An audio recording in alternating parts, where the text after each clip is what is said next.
छोटे बच्चे को मोबाइल पकड़ा रखा है, इसका क्या असर होता है मेडिकल साइंस के हिसाब से देखते हैं। तो अब छोटा बच्चा मोबाइल में क्या देख रहा है, इसका सीधा रिलेशन है बच्चे की आगे जाके डेवलपमेंट कैसी होगी। कैसे, तो देखो, हमारी बॉडी में एक एक्सेस होता है जिसको एचपीओ एक्सेस बोलते हैं। एचपीओ एक्सेस में एच का मतलब है हाइपोथैलेमस। हाइपोथैलेमस हमारे ब्रेन का एक पार्ट है। हाइपोथैलेमस ही हमारे इमोशंस को मैनेज करता है। हाइपोथैलेमस के कारण ही आपको कोई अच्छा लगता है, हाइपोथैलेमस में ही गुस्सा होता है, हाइपोथैलेमस ही आपकी पिट्यूटरी यानी कि पीयूष ग्रंथि को कंट्रोल करता है।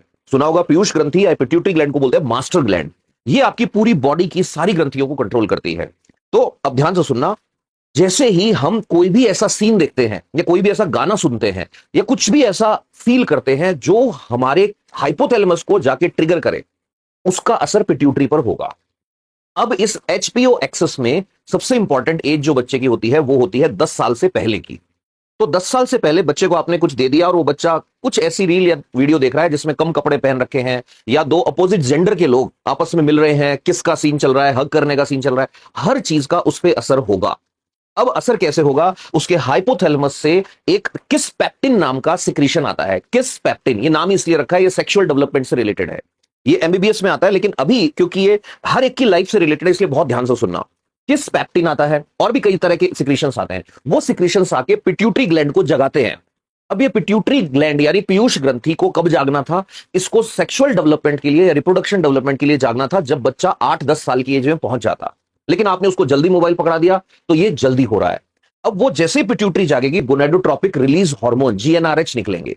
वो जो जीएनआरएच है वो आगे जाएंगे और बड़े, आप सबने पढ़ा होगा एलएच और एफएसएच, ल्यूटिनाइजिंग हार्मोन और फॉलिकल स्टिमुलेटिंग हार्मोन। लड़कों में टेस्टिस का डेवलपमेंट जल्दी शुरू हो जाएगा, उनमें स्पर्म जल्दी बनने लग जाएंगे। लड़कियों में ओवरी जो है वो जल्दी डेवलप होंगी और लड़कियों में मेंस्ट्रुअल पीरियड पहले शुरू हो जाएंगे।